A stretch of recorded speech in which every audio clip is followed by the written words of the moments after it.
joetownsville.com. joetownsville.com.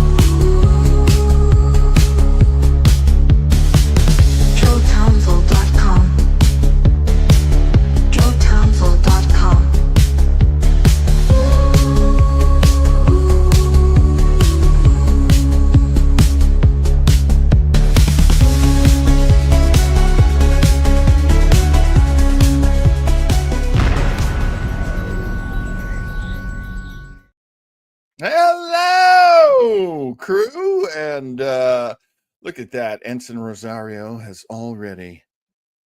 Hey, that's a nice little icon, little profile pic you got there, Ensign Rosario. Hey, how you doing? I'm Captain John. Welcome to Retro Trekkers, the show in which I get together with my good friends and we review and recap, in case you haven't watched it recently, an episode of Star Trek. We like to choose from all of the Star Treks. Tonight's is from Star Trek Next Generation. We watched the episode The Devil's Due. And it is a very interesting episode. So we're going to get into it tonight. And you know what? I should probably hit the intro. Captain John and Commander Joe. Retro Trekkers. We love our Star Trek. Retro Trekkers. Oh, yeah. And nerd muscles get to flex. Retro I love that. Get down with the I love that song. Good work, robots. Our robot musicians who always write us good music. Let's get the co-host in here. And of course, the best way to do that is to clear the screen. There we go. Reporting to the barely ready room is my number one. Folks, have you met Commander Joe Townsville? Time to get to work. Time to stop dancing. All right, number one, welcome back to the show, Retro Trekkers. And let's go below decks. We are going down to the engine room of the big old Starbase to talk to the chief. Chief Eric Kramer is with us. Oh, look who it is. Look who came down to say hello after like how long? All right, listen. You guys should know we took a vote down here. We voted. And because we haven't gotten a raise in a millennia, we're cutting off your life support. Oh, man. You have maybe just enough air to get through this episode. Oh. Then we're going to have to get our spacesuits on. The one from Tholian Webb. Those Jiffy Pop spacesuits. You look good in those spacesuits, though. You look good in those spacesuits. Look, now, we're going to... I dare say the captain has probably enough hot air to maybe get him through this episode, maybe one other. So just conserve, Captain, conserve. I'm going to... I either ham and toast, so nice knowing you. I'm not going to waste any time arguing with you two reprobates until we start talking about this show. So here we go. Let's talk about The Devil's Due. Now, this one has a little bit of a story to it. And as you know, when we need to tell a story about an episode, we go to our segment that we call Genesis. Oh, yeah. Let's talk about where this episode comes from. And there's a lot of information, and I'm not going to give it all to you. We're going to give it to you in little helpings. Joe Townsville has a setup for quite a bit of information about this episode. But I do want to tell you that it is from season 4. Now, season 4 is if you look at season 4 and all the episodes that happened, it was a really good season. It was set up by a fairly decent season 3, seasons 1 and season 2. But season 4, they really expanded a lot of information about their characters, and they really found a lot of new plots and a lot of new stories to tell. Not this one. There's a lot of story to that. It was written by Philip Lazebnik. You know it's going to be good. Along with William Douglas Lansford. And Lazebnik actually is credited with the teleplay. It was directed by Tom Benko. Tom Benko, he did some very good work on Next Generation. It was the first time he was allowed to direct because Tom Benko was actually an editor. He was an editor. And he worked his way up, and they liked him in the Star Trek community, so he got some good directing work. We recently did The House of Quark from DS9. Tom Benko also directed that. This came out in February of 1991, February 4th. And it was the 13th episode of season 4, so it pretty much falls in the middle. And it's got a very interesting story. And when we talk about the interesting stories that happen on Star Trek, well, gentlemen, I think we got to go to beat. I have a feeling I didn't preload the beat. There's no beat. There's no beat. Hang on, there's beats. Oh, Forgot to load them. All right, hang on. I will Next fill beat. I'll fill the gap You know by saying what? that. That's a couple of minutes less of life support. I'm just saying. Joe, what were you going to Not say? asking for big raises down here. Just respect. You'll be taken care of. Can I just say? No, the only thing I was going to mention was that based on a comment that CPO Kramer made before the show, I think he might have called this episode Devil's Doo-Doo instead. So, but we'll get more into that later.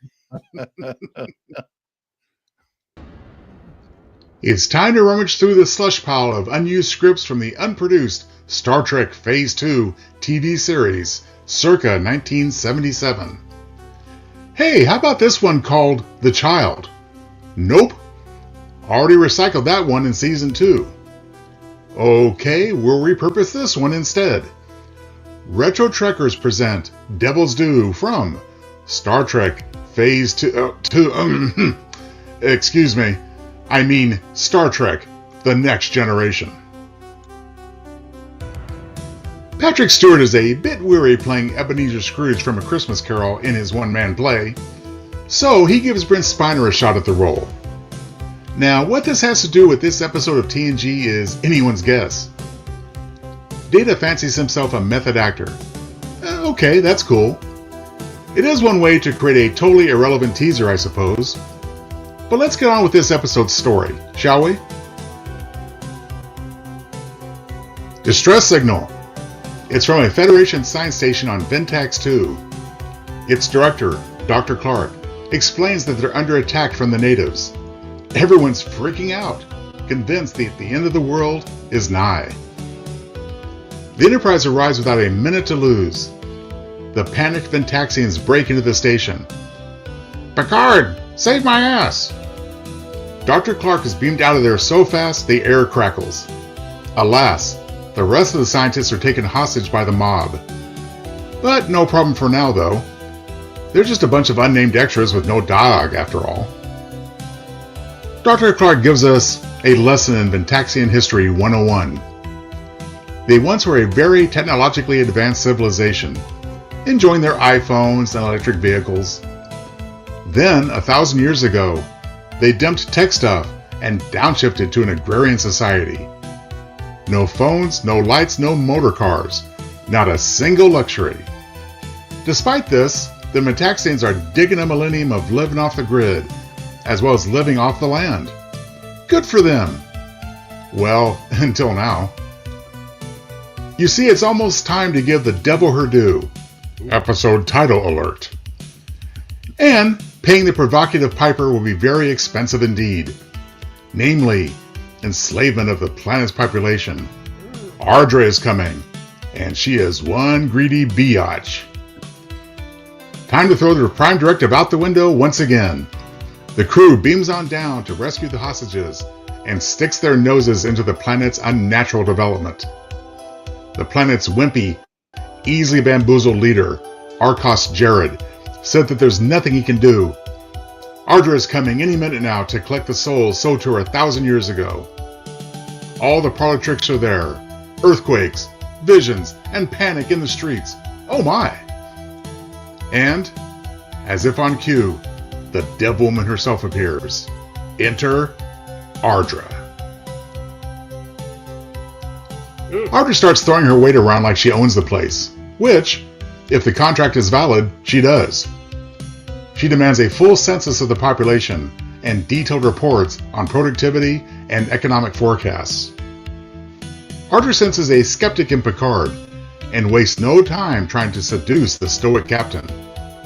She should have set her sights on Riker. Ardra contends that she is the real McCoy. Not only that, she puts on the guise of the devil figure on countless other worlds. She shapeshifts into the Klingon demon Feklar. Worf rolls his eyes. Picard isn't convinced either, and demands to see the bogus contract between Ardra and the Ventaxians. Ardra orders the release of the Starfleet hostages.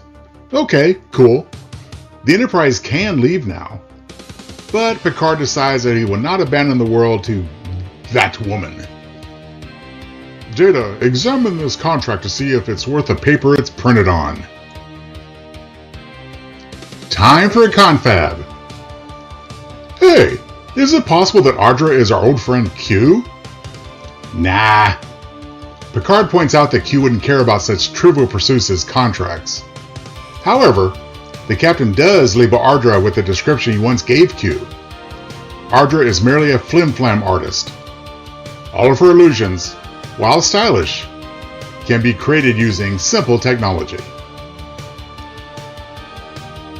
Back to the bridge. Picard orders a search for Ardra's base of operations. But what the heck? There's Ardra sitting in Picard's chair. Security! Worf tries to remove her, but nearly gets knocked on his butt when he does a chest bump with a force field. Picard shakes his head as Worf gets humbled once again. Now, she then switches places with Data. Holy switcheroo, Batman! The real Data shows up with bad news. Ardra's contract is ironclad. Ardra smirks and giggles that cute little chuckle. She reminds Picard that she also has claim over everything in the planet's airspace and in orbit. Oh, wait a damn minute. What does the devil need with a starship? Ardra reminds Picard to watch his tone, or she'll zap him with lightning from her eyes, just like that guy in Star Trek V, The Final Frontier. Data continues to study the Ventaxian legal system, looking for loopholes. Ardra resumes her attempt to seduce Picard. She shows up during his Betty Bye, first as a harlot, then as a prim and proper lady. She even changes into Deanna Troi, giving Marina Sirtis a chance to run her fingers through Patrick Stewart's chest hair. But Picard ain't taking that bait. Ardra's ego is bruised. She zaps him to the science station planet side. That'll show him to reject my feminine wiles. Picard regrets his decision to wear such skimpy nightwear. To add insult to injury, Ardra has disabled the transporters as well. So, Data is forced to retrieve the scantily clad Capt'n with a shuttlecraft. While heading back to the Enterprise, Data informs the Capt'n that there is a legal precedent that might be useful. It involves a contract dispute between a Ventaxian and a Klingon craftsman. In that conflict, it was decided that due to one of the parties being alien, binding arbitration must be conducted to settle the dispute. Well, good job, Data. This is just what we need. If we play our cards right, maybe we can lure Ardra into being the dupe in a con of our own. The good news is short-lived, however, as the Enterprise suddenly vanishes. Geordi tries to locate the ship, but can't find it anywhere. However, he did notice a jump of whatchamacallit particles. Aha! The engineer claims that if they can get Ardra to do some more tricks, they just might be able to pinpoint her power source. Picard explains the arbitration requirement to Ardra. She yawns. Oh, why bargain for something I already have? But tell you what, handsome, if you offer yourself, heart, mind, and soul, I'll agree to your terms. Man, Ardra is really hot for Picard. He reluctantly agrees. But who will be the arbiter? I choose Data. He's the only one who can possibly be impartial. Data reminds Picard that Ardra is right. He is incapable of bias. Unlike Spock, he can't even exaggerate or imply. Picard agrees with Ardra. Data is the one to preside over the hearing. Arbitration time! The last time Data was in a courtroom, he was the defendant, to prove his measure of a man. Now, he's the judge. Good job, Data! Picard has recruited all the big gun legal talent in the galaxy, or at least from primetime television. Despite this, the beginning doesn't go well for the defense. Ardra manages to twist Ventaxian law, as well as intimidate their leader, Jared. Ardra demonstrates her powers again. Data yawns. He asks Picard if he can explain them. Not yet. Meanwhile, Geordi and Clark aren't having much luck tracking the source of Ardra's magic tricks. Picard decides on a different approach. Okay, he can't prove the lady is not Ardra, but he can make darn sure to invalidate her claim she is solely responsible for the Metaxia's renaissance. Picard questions Jared, who confirms that his people created their own utopia all by their lonesome. Ardra isn't rattled. She asks Jared if the terrible conditions would have continued had she not stepped in. Jared is embarrassed, lowers his head, and sheepishly replies, yes. Man, who elected this wimp? Well, the damage is done. This admission is taken as evidence that the contract was fulfilled. Things look pretty grim for the future of the Ventaxians. Then, Geordi enters the room, a glimmer of hope.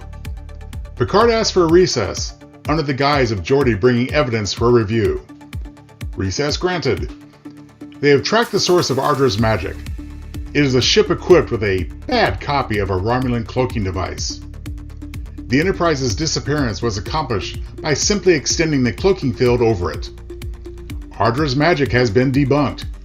Now we just need to prove it. Arbitration resumes. Picard claims that Ardra has no powers, even her obvious and vulgar feminine wiles. He's going to prove it by stealing her so-called magic. Picard causes earthquakes of his own, makes Ardra disappear, and becomes Feklar! Somewhere, Worf is rolling his eyes again. There's not a damn thing Ardra can do about it. Picard explains that the Enterprise has taken control of her ship. Her bag of tricks has been confiscated. At least Ardra is being truthful when she claimed to have many names. In fact, she has over 23 aliases in that sector alone. Seems pretty open and shut now. Data declares the contract invalid. Bad girl, what you gonna do? Jean-Luc Picard made a fool out of you. Ardra is arrested. She allows herself one last cute giggle. You have had much more fun with me, Picard. Hee hee. Until we meet again, big stud. That'll be the day. Predictably, Ardra never darkens Picard's bedchamber again. Wimpy leader Jared thanks Picard for saving the day. He's already thinking of ways to spin this into a re-election bid. Aw, shucks. All we did was expose a con artist whose antics were obvious all along. Picard and Data beam up, and the Enterprise is on its merry way. Well, all right. That's the There you beats, go. and that means it's time for us to talk it out. get down and dirty. Dirty and down. All right, let's talk about this episode. Now, going in order of all of the excellent points that you made in your beats, Mr. Townsell, I believe we should talk about Star Trek Phase 2. Absolutely. Something a lot of folks, now there was no internet in the mid 70s. No. Otherwise, we would all know all about it. But let me ask you this, Joe. Well, actually, Eric, I want to know, because you and I have never discussed this. Were you aware of Star Trek Phase 2 in the 70s? In name only. You know what I mean? Like very Exactly. vague. Like I knew it was a thing, but I mean I'm not at all well versed in that. You've got yeah. 37 minutes of air. Yeah,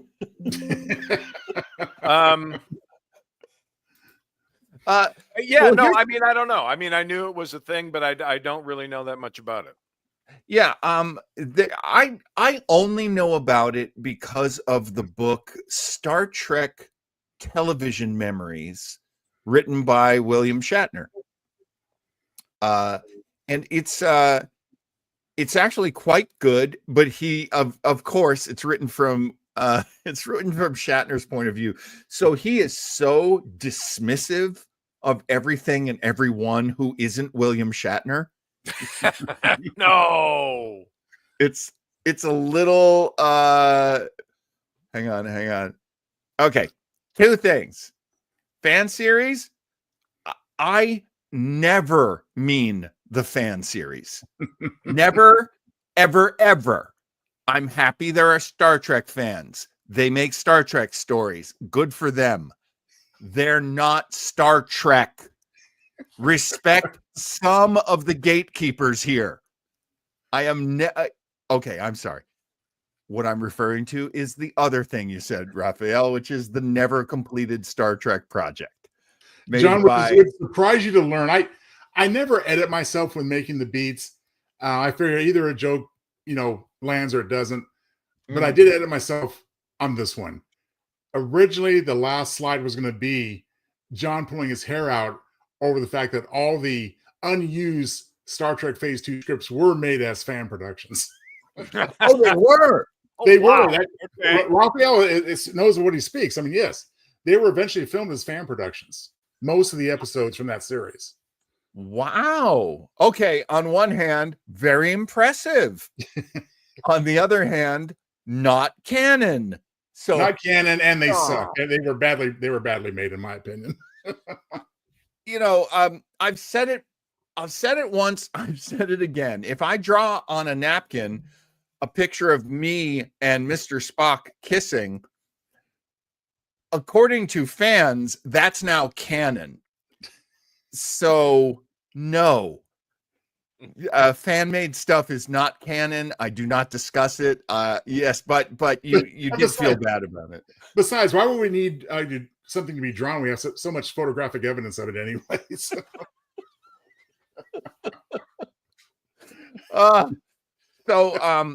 So getting back to actually what this show is about.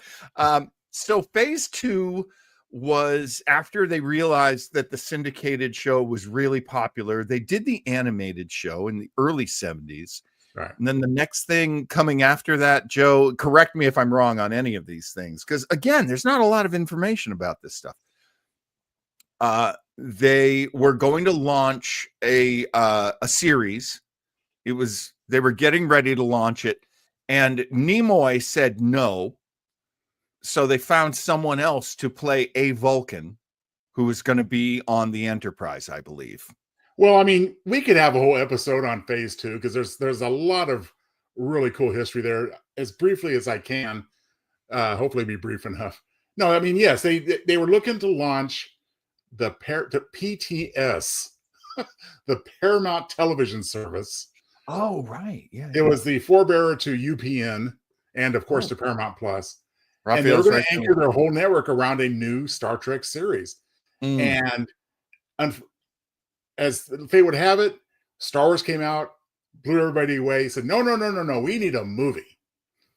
So, but yes, when it was initially going to be Star Trek Phase 2, they commissioned 13 episodes, 2 of which were later made as TNG episodes. And Nimoy was not going to commit to that.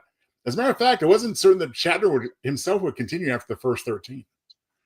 Hence the creation of Willard Decker, who we did see in motion picture. Now that is an interesting fact too, that a lot of elements went from Phase 2 into Star Trek the Motion Picture. Right. Well, including absorbing all the costs of that unmade series. Oh, wow. That's why motion picture was so expensive at the time. $44 million, which was unheard of at that time in 79, because they had to absorb all the costs of the aborted series as well. And there are a lot of parallels from what was going to happen in Phase 2 to what was taken into the motion picture to what ended up in The Next Generation. Right. And the character of which you refer, the new Vulcan, Zon, X-O-N, played by presumably a very talented actor named David Guttrell. He got a bit part in motion picture as the guy that's on the space station at the beginning that gets zapped by V'ger. He was going to be the new Vulcan on Star Trek. Nimoy apparently would have come on once in a while, but that was going to be the guy. And Ilea and Decker would have continued as regulars. Right. As a matter of fact, season 2's The Child was originally written for Ilea to get knocked up, not Deanna Troi. So, right. Well, that's it in a nutshell. Yes, that's Phase 2. So now, here's the thing. Before the show, CPO Kramer did mention that. Well, he had a question, and it was, "Why did you make me watch this?" Actually, it was a request. He said, "I assume you're going to explain to me why you made me watch this." Do you still feel that way, Mr. Kramer, especially after seeing those excellent beats? This whole episode was a nothing burger. Mm. Like an absolute nothing burger from the start. Like you never once believed, like the way you make this episode work is that you go, holy shit, maybe she is somebody. But you don't fucking believe it from the beginning. You know, like she should have been like what would make this interesting is if she did seduce Picard. Like if she is this force in the universe, instead she's just like a huckster on a ship. And I just think there are better ways to tell that story. Nothing against anybody, and certainly nothing against her. Right. Nothing against anybody in this. It was just sort of like in the first 5 minutes, I'm like, oh, okay. So Eric, is it safe to assume and then it's the whole, and then it all gets really convoluted with the contract and the whole, like, you know what I mean? Like you need something at stake.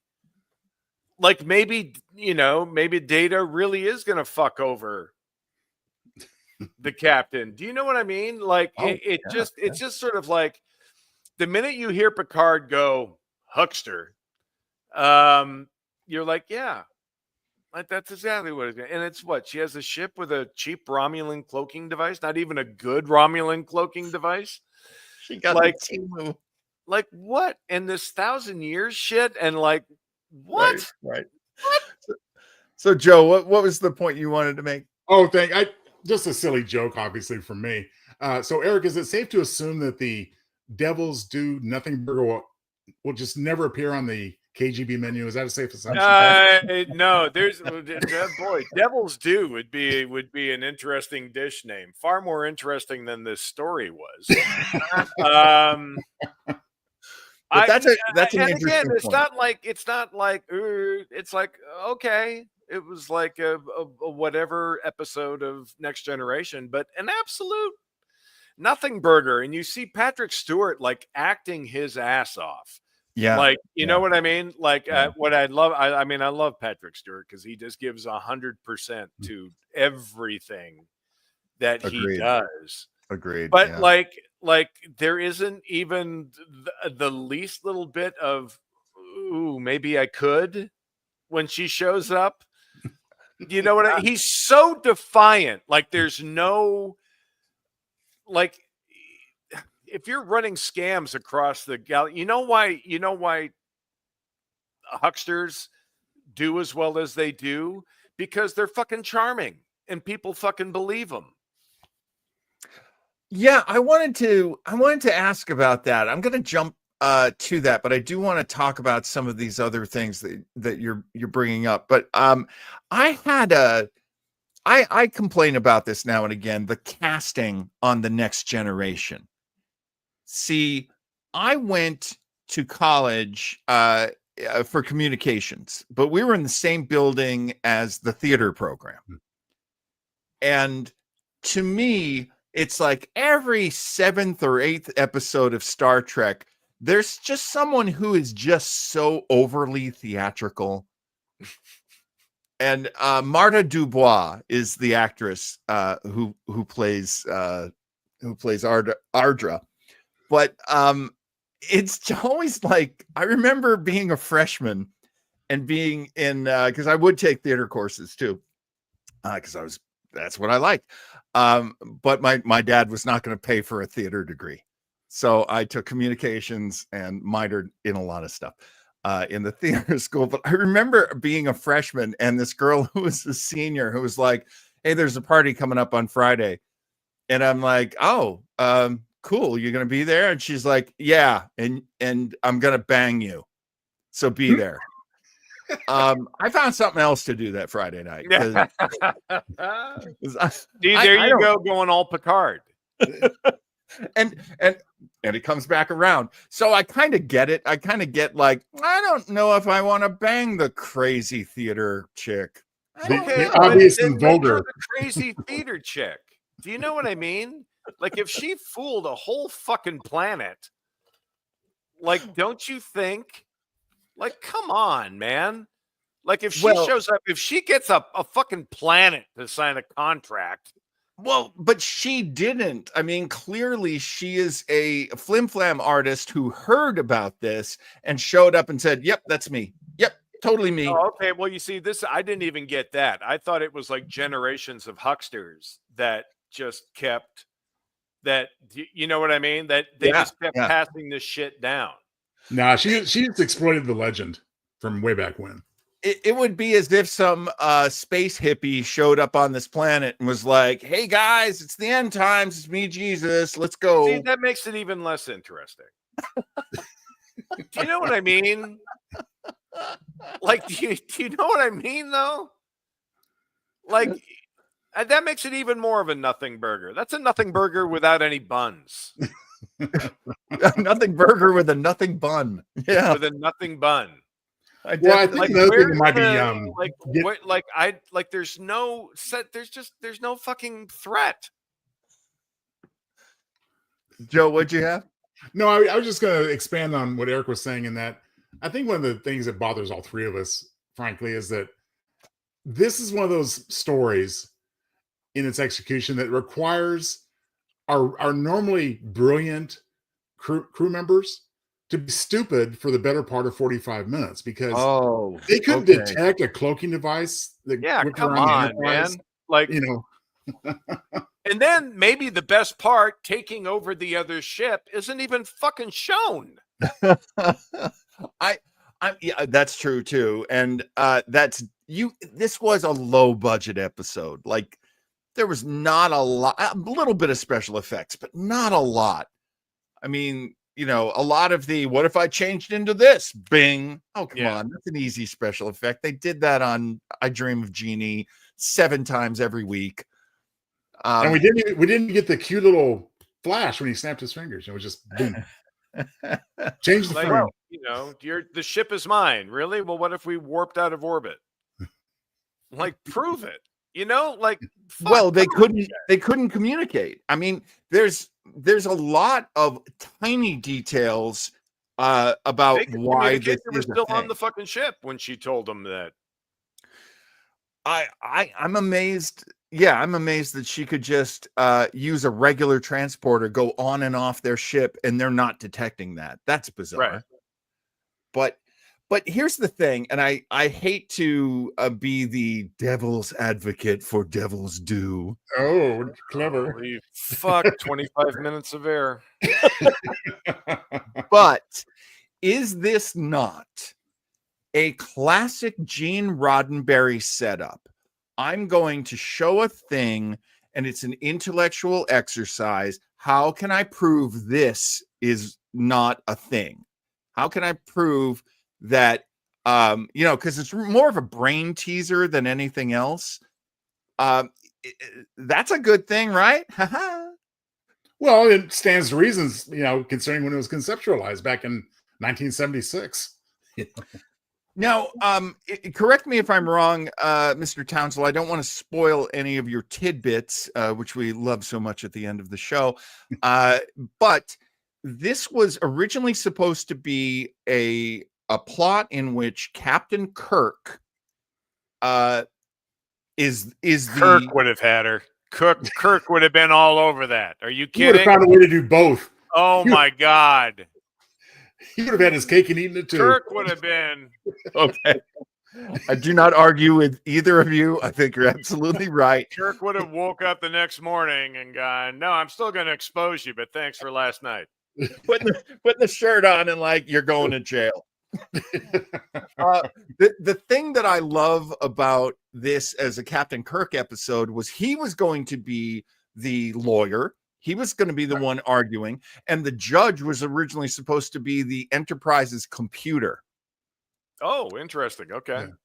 And the character of Ardra being female was actually a very last minute decision for Next Generation, which I actually think was an excellent decision.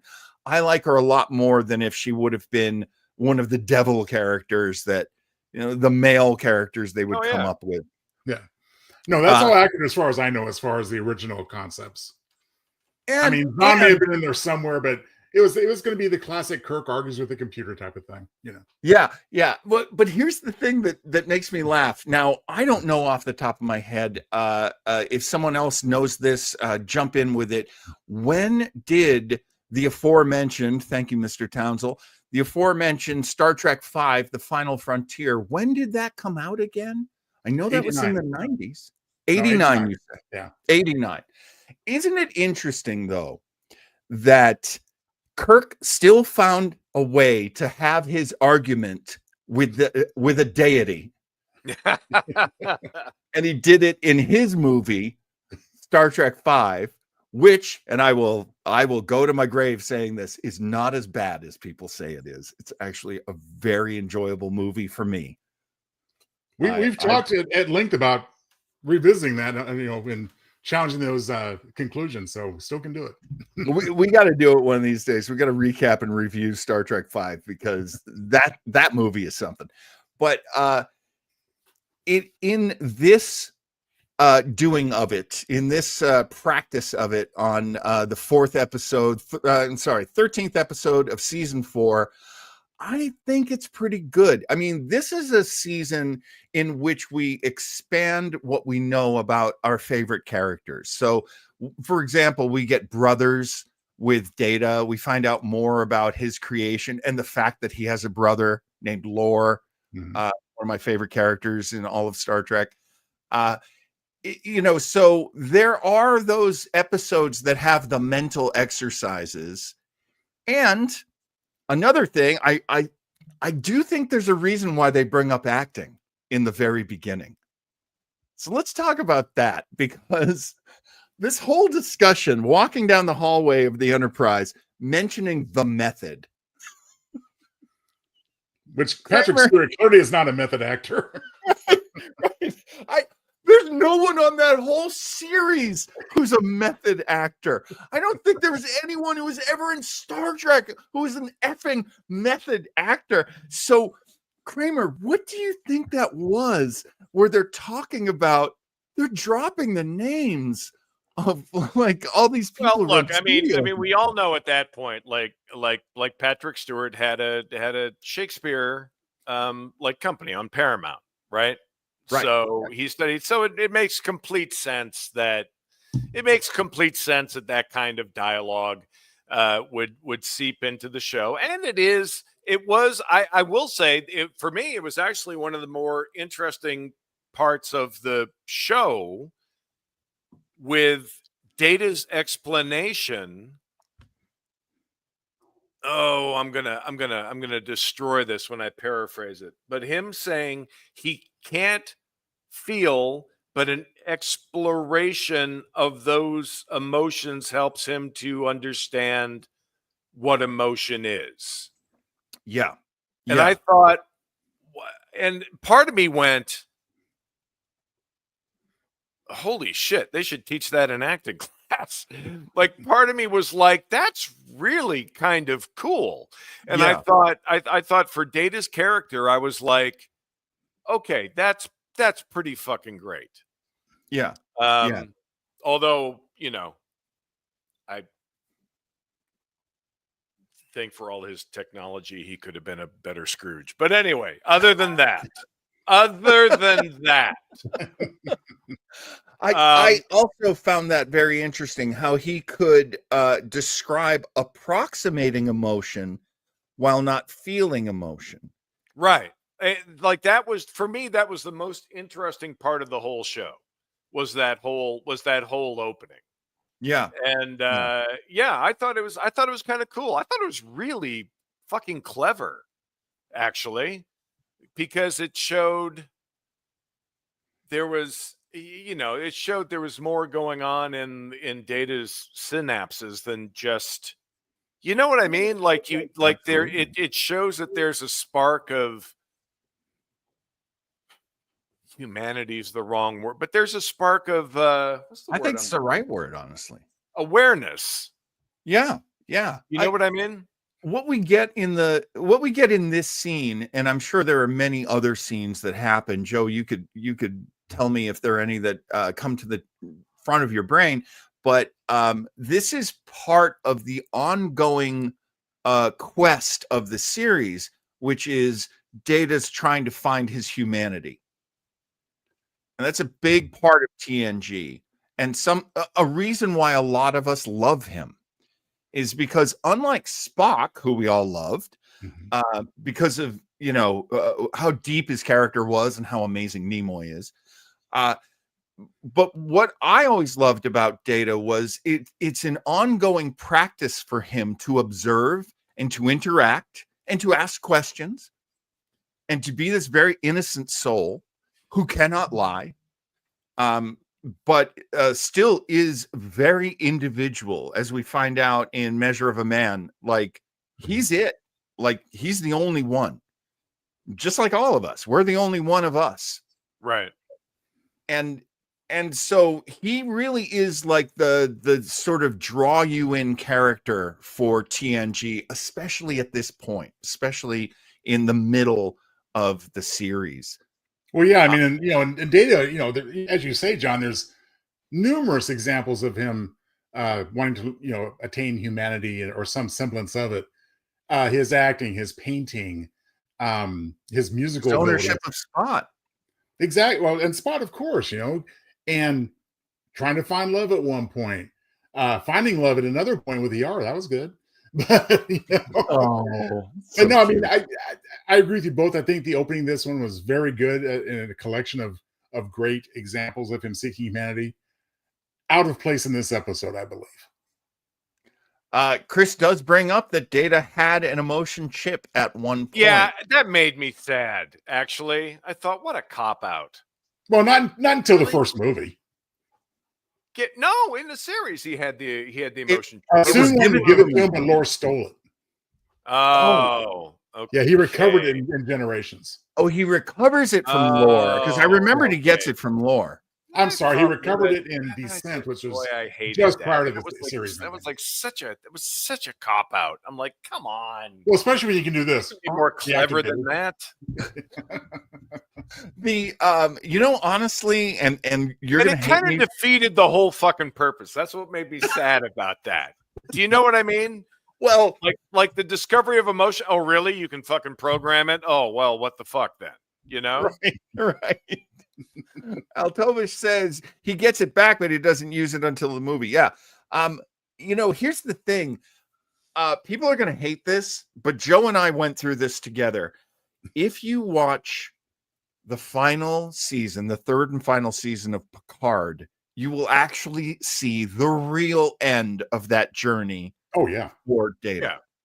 And it's one of the reasons why I actually love the third season of Picard, because it is very beautifully done. And Joe, you would recommend it, wouldn't you? I recommend the third season, especially. The only downside is that we can say that now in hindsight, but we had to wait 20 years for it. Eric, did you see the final Yeah, season? I did. I wasn't as crazy about it as you were, but I thought it was a nice goodbye for everybody. Like They did some really nice work. Yeah, Well, I and thought gave it Data was, I his thought it was a humanity. very respectful goodbye. Yeah. Yes. Whether or not, yes. whether or not I cared for it as a series, I thought it was a very respectful goodbye, which I enjoyed. I really found worth watching. I mean, I would have a hard time. Season 1, I have a very hard time recommending that to anyone. Season 2, there were things I liked. But yeah, season 3 of Picard, a good way to go with Data. I'm going to take you back to another thought that I had, which would hopefully get us back on track here. One of the things I always love to say about Star Trek is the greatest, easiest, cheapest special effect is acting. And I believe that they were trying, and Joe Townsend actually did a great job of saying that didn't work in the beats. They were trying to show us through the fear of these people on their planet, the Venaxians, Ventaxians. Ventaxians. But also my friend Marcelo Tuber, who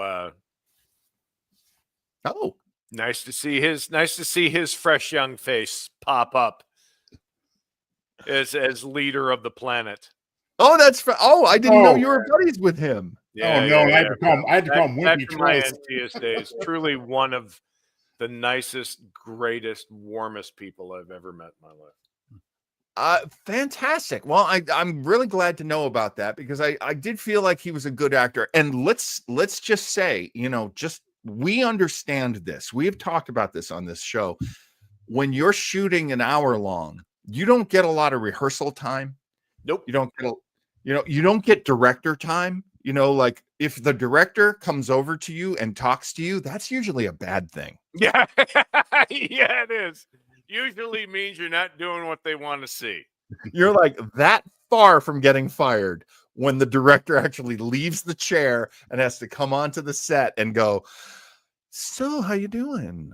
Okay, in your audition. Let's do it this way. The producers have been yelling at me, and I'm going to have you do what they want you to do because we don't have any time. Yeah, so it's a tough gig. He's got to be seated for 90% of it. That's always a tough gig. And you really have to buy into the whole thing. And I would have to agree with you, Eric, and with you as well, Joe, that the impact of all of the performances is really kind of muffled in Devil's Due. They're more interested in the question. And the question is this real? Is this really a deity? Are we actually talking to a god? And I have to say, I like that. I like the sort of mental exercise of how would you bring down a god in a conversation or even a trial? I mean, that's a big thing. That's an interesting story. Which we didn't get. You know what I mean? Like then now suddenly there's shit that's at stake. And yeah. We never need to find out if she is a true deity. We never have to find out if whatever. She can just, leave. Maybe she's, maybe she is tied to. Yeah, there you Great, go. great call. You know what? Do you know what I mean, though? And then it becomes, Well done. and Teresa's then got it it. becomes the end of Crossroads, which Uh, is, Yeah. you know what I Oh. mean? Which is Oh. like suddenly it's a fucking accomplishment. Yeah. And Yeah. who the fuck knows if she ever was the actual being at the end of it all. But like that's a more interesting story. Like In beating the devil, come on. That's a more interesting story. in classic Roddenberry fashion, we have seen other versions of this, and I think that kind of steals from itself. We couldn't end this episode going, I don't know, maybe she was a god. I mean, Apollo in Who Mourns Adonis, is that? Yeah. Uh he really is the god. That's the guy. Yeah. That's the guy. And I love that, but because they established Q, they can't have another one who isn't a Q. Well, they could. I mean, it is a big universe. Sure, they could. You know what I mean? Then the next time you run into Q, he goes, "Oh, that bitch, Jesus." Well, Guinan, Like what? It's a big fucking universe. It doesn't like Q is not necessarily the top of the food chain. And honestly, I got to go with Alto on this one too. Ardra's Plans was a fantastic scheme, right up there with Harry Mudd. She is. I like this. I like that she's in the tradition of. Oh my God! It's. Oh my God! Who's the guy from Trouble with Tribbles? Well, Who- you mean yeah. Tulane or William Campbell? No. The guy who has the brings Tribbles. Yeah. Oh, Darwin. No, the guy who has the Tribbles. The it's something Jones. He's like Cyrano Jones. Cyrano Jones. I always like the fact that Cyrano Jones is like the Woolworth 5 and dime store version of Harry Mudd, who is already a 5 and dime store version of the medicine show guy from Westerns. But I do love that there are constant con men in space. Like that. Well, then make her a con man from the beginning. You know what I mean? Like make it that story. Like make it that, that you see, that's more interesting to me than yet another fucking paper soldier that Picard gets to flick down. Gets crumpled up and thrown away and never seen like, and come never heard on. from Like again. there needs to be a genuine threat. And that the thing is with Harry Mudd, there was genuine threats. Right. Here's a thing that bothers me. Vash shows up a couple of episodes after this one. In Cupid, I think. Yeah. I would much rather have had the woman, the bad penny who keeps showing up in Picard's life. I would have been so much happier if it was constantly Ardra. Yeah. See, that's a great idea. That's a great storyline. Because she's got tricks. The girl's got tricks. Yeah. As opposed to Vash, who is always to me like, that's Doogie Howser's mother. Let's move on. But I mean that's a great storyline. Sorry about that, Eric. I hit the button right before you thought. was just repeating myself like I do. Let's talk about 6 minutes of air, so let's get on to MVPs. Joe, I'm gonna make you go first this time because sometimes I skip you. Please share with us who your MVP is for this episode. I enjoyed the episode on the level that it was a lighthearted romp.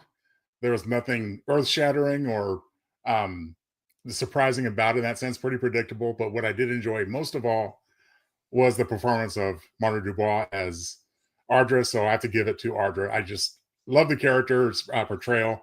Love that little giggle. Tee-hee. I love when she shows up in the captain's quarters in that outfit, because that was a great outfit. She's sported a couple good outfits. That's right. She could sell it. She could sell an ensemble. Did you have an MVP in this one, Mr. Kramer? Yeah, I gotta toss it to her too. I mean, I just wish they would have used her better. You know, like I gotta say, and this is again just because I thought the episode was a nothing burger. Everybody did their jobs in this episode. Yeah. You know what I mean? Everybody showed up and went to work. Yeah. You know, but she's just one of those characters you look at and you just go, oh God, they're wasting what you could do. I mean, she's tall, she has a presence, she's a force, she's a good actor. Like, use her. You know what I mean? Yeah. I mean, they had some really good talent in this one. Well, I mean, expanding for a moment on what you both just said. I mean, okay, let's just leave this episode as it is. But if Ardra had returned once or twice, they could have expanded on this, and you could have looked back on it a little bit differently. You know what? Maybe she fucking escapes. You know? Well, I'm caught. Out the door, and then she comes back in future episodes. Like, make her smart. She had tricks. She had tricks up her sleeve. That was the other thing that drove me crazy during the fucking trial. Is like, well, did you do anything to improve your lives? No, we did it all on our own. Like, okay, all right, right. But that also kind of, look, that was 1,000 years ago. So in 1,000 years, a lot of information gets lost and changed. And really what this is a story about how this outside character, by, basically providing them with the solutions, saved their planet, as opposed to the real story, which is they got super liberal and they all started growing food. That's what saved the planet. And that's very 90s Star Trek. So I kind of dig that. I kind of dig that so I guess I'm saying that, like, for me, the MVP was the script. No, okay, John. Well, you can go there if you want. You know where I was going to go is I thought the MVP was Data, because we learned so much about his ability to be objective and not tell a lie and not have a personal bias or any of that. This is more information. This was a very good season for Data, and I really appreciated that, because I was not a huge fan of the show until about halfway into season 3. And then episode after episode, I was like, this is fun. I like this show. I want to see this every Saturday night. Yeah. All right. No. I agree. When that show was good, it was really good. Like, the season finale was like some of the best Star Trek I've ever seen. Not season finale, the series finale. Yeah. All good things. Phenomenal. Yeah. Stands on a huge pillar in my mind too. Yeah. All right. It is time for the funnest time of all, when we make Joe Townsville deliver us trivia in Townsville's Tidbits. What kind of tidbits you got for us this week, Mr. Townsville? Well, I have a few. Thank you for asking, John.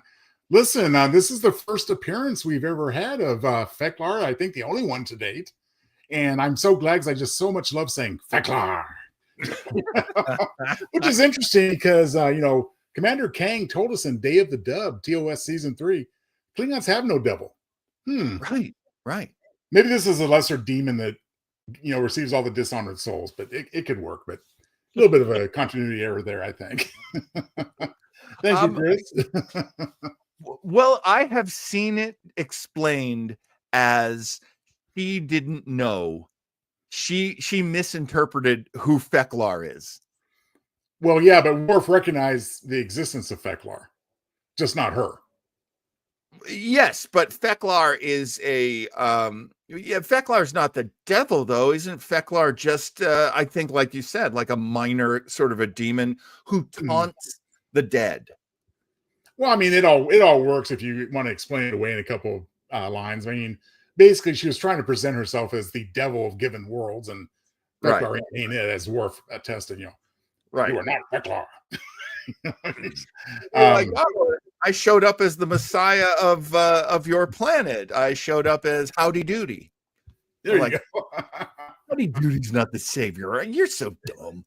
That's how I took it. Anyway, what other tidbits do you have? We expressed admiration for Marta DuBois for her performance as Ardra. How would it have been different had it gone another way? For example, Stella Stevens was considered.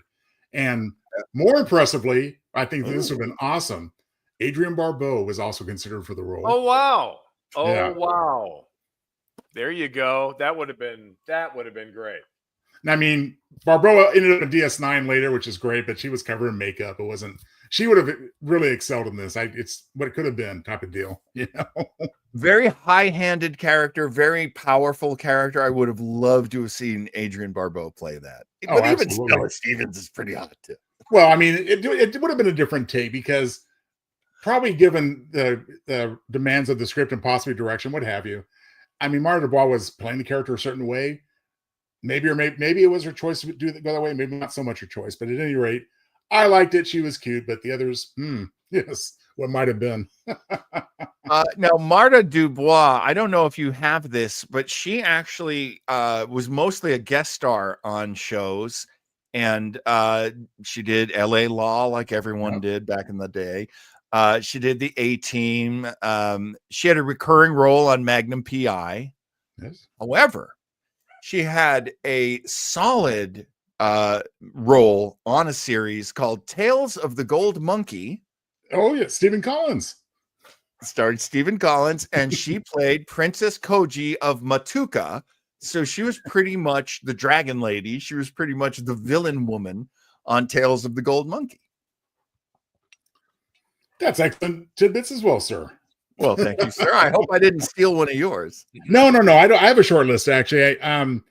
One I found interesting was that this is, to my mind, is the only episode of Star Trek at all that mentions Q, but he's not actually part of the story. Yes. Yeah, that's interesting. They don't always talk about Q. So the They fact always that talk they about were Q conversationally, and Delancey's appearances in the 4th and 5th seasons were a little sporadic. So that was probably their attempt to wet her up. Oh, maybe it is, Right. Isn't that interesting? And you know what? Everything else we covered already. I mean, as far as this episode's place in Star Trek history, Phase 2 and whatnot, that's what I got. Fantastic. And I agree. Tales of the Gold Monkey, that had so much possibility to it. I wish there'd been more of that series. Of course, we don't really talk about Stephen Collins because Well, wasn't that one of the Indiana Jones knockoffs back in the early It was. days? Yeah. It was, and it was on a budget, and it was on ABC, and it was shot just like they were basically like dressing up sets for Matlock. It was not it was not a really well done show. They could have done a lot better, which they eventually would with Tales of Young Indiana Jones. Yes. They would really get a budget for that one. That is okay. I love Tailspin. So it was Tailspin before Tailspin. Yes. Good comparison. Good comparison. All right. I think that might be it. Any other thoughts about The Devil's Due? Anybody? Speak now or forever? I think we covered it very adequately for, again, the fairly lightweight, fun, but forgettable episode that it is. We next week will be going back to the TOS, those old scientists, because it's Fargan War. Oh, Tomsley, you kill me with these graphics. A piece of the action, which what was your initial response to we're doing a piece of the action next week, Eric?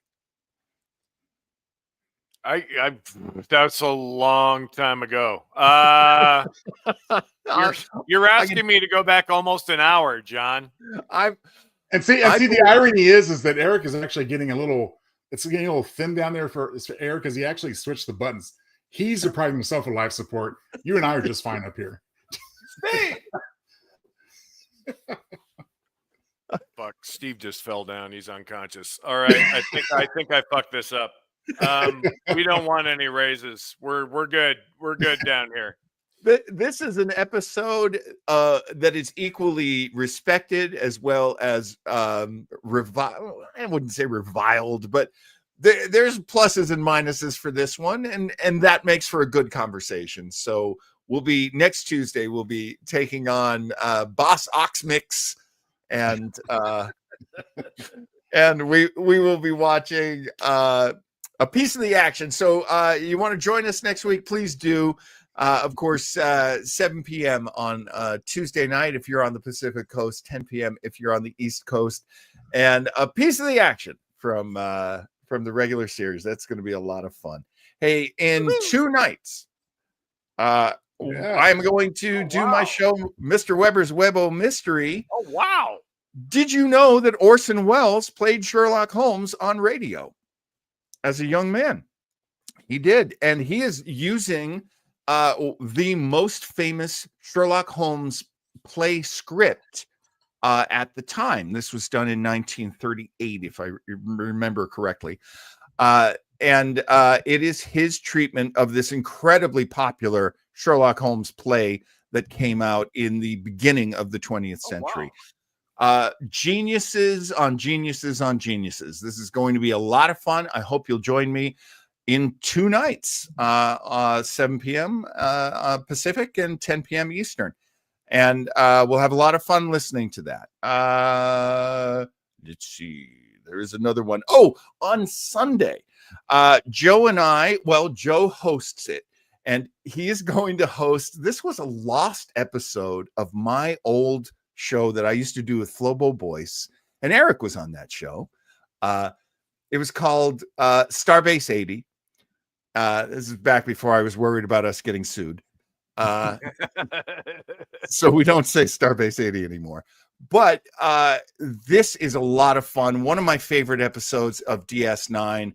Flobo hates anything that has to do with a holodeck or a holosuite. He doesn't like any of those episodes, and he loves baseball. So I was like, I gotcha. We're going to watch Take Me Out to the Holosuite. And I would love for you to tune in on Sunday when this comes up, because you might be surprised upon his reaction. It is not what I was thinking of that was going to happen. So that's Sunday, once again, 7 p.m. Pacific, 10 p.m. Eastern. And hey, good question. Good question, Raphael. Is anything cooking? Yes, it is. Eric, tell us about this week's big release of this episode of KGB. The KGB finally gets a chili. This week. A party, please everybody kind of chili. As you can see, there are beans in this chili. You can actually see it in the picture. There are beans, there are tomatoes. There are everything that everyone will argue to death does not make it chili, but it's goddamn chili.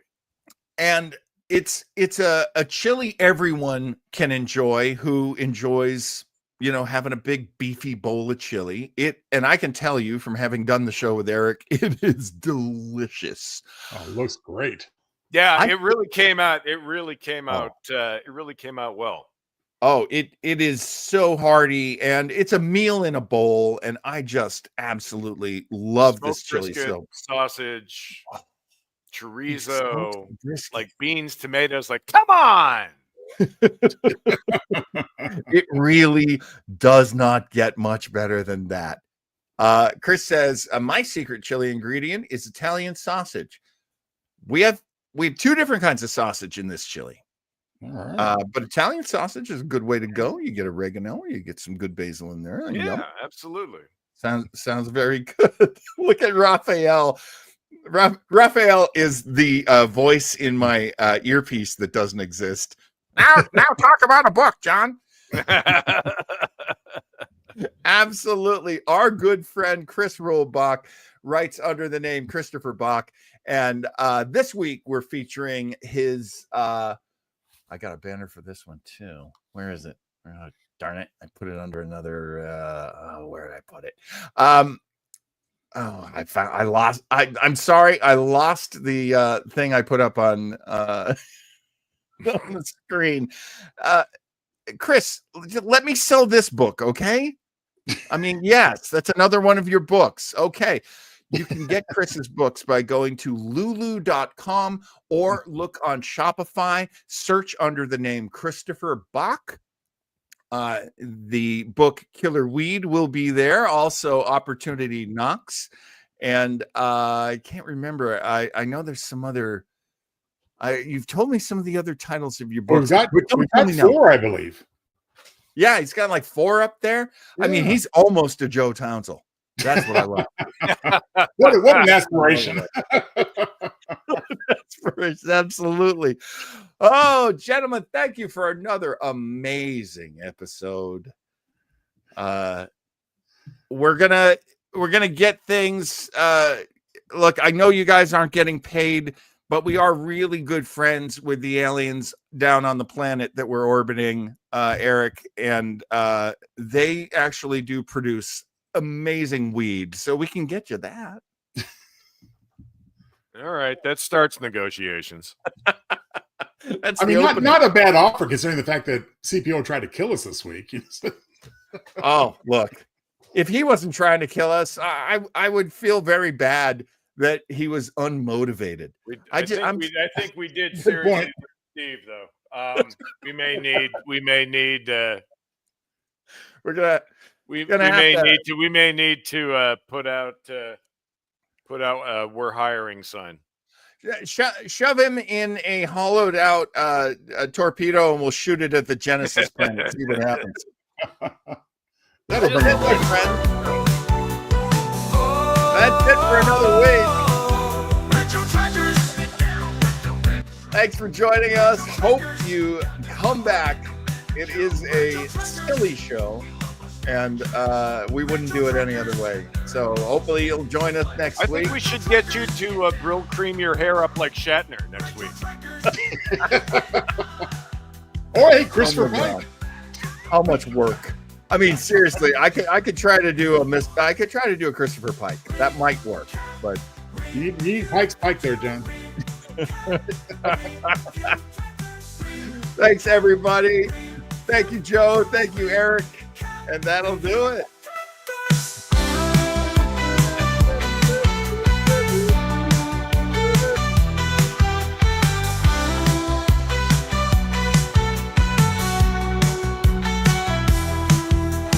Recap, review, retro.